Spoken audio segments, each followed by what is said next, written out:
Hi, I'm Matt Sullivan, and welcome to Crime Dive Investigates. Today's episode is going to be about a couple, and a Chris Watts type. The woman goes missing, the man acts like he doesn't know what's going on. Let's dive in.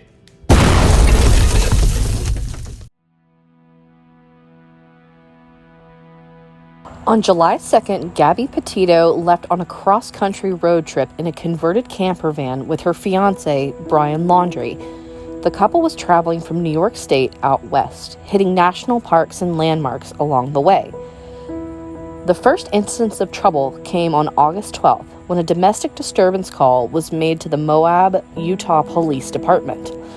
Law enforcement arrived at the Moonflower Community Co-op around 6:04 p.m. that evening. They learned that Brian and Gabby had been fighting. Brian told Gabby to go for a walk to cool down, and at that she began slapping him, and he pushed her face backwards in an attempt to keep her off of him.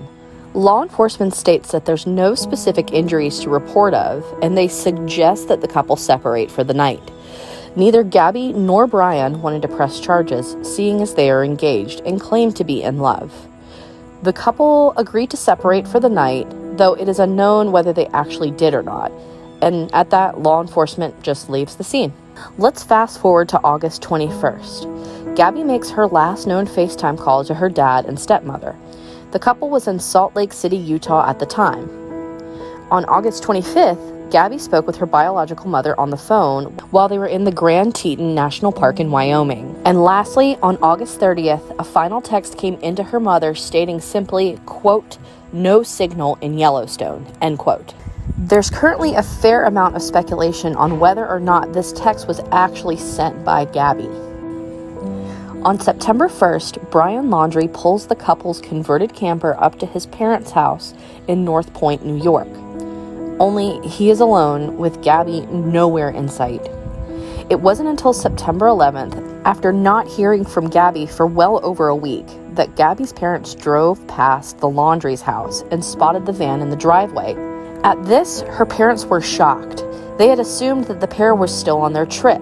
Her father and stepmom called the police then to report Gabby missing. For a number of days, the Petito family and the Northport Police Department attempted to contact Brian Laundrie, but to no avail. On September 14th, the family's lawyer invoked Brian Laundrie's Fifth Amendment right and officially refused to cooperate with authorities, stating, "This is understandably an extremely difficult time for both the Petito family and the Laundrie family. It is our understanding that a search has been organized for Miss Petito in or near Grand Teton National Park in Wyoming. On behalf of the Laundrie family, it is our hope that the search for Miss Petito is successful and that she is reunited with her family.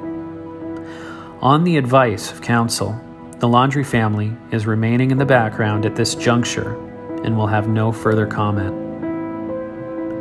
By the early morning of September 15th, the Northport PD officially named Brian Laundrie the primary person of interest in her disappearance.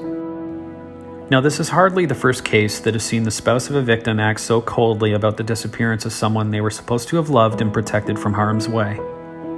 If he isn't the suspect outright, he's a total asshole, and shame on the family who's surely aiding and abetting their scumbag son, who has one of those damn faces that I'd love to just pound.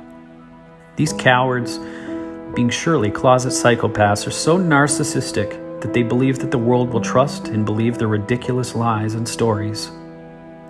It's so strange how someone can just drive home like nothing happened and be so callous. Now, even stranger is the double homicide that occurred in the same nature reserve that this guy was at. It even occurred the literal day after Gabby and he had a domestic violence call to police on September 12th. Could it be that this nutcase, when separated from Gabby for the night, went and killed these women? We won't know for sure for a bit, but what a twist this would be if a double murder was also the motive for why he killed Gabby. Now, obviously, we don't know for sure what happened to Gabby Petito. Not yet, anyways. But I hope that she's found, alive, though unlikely. In today's day and age, monsters do more than just scare you.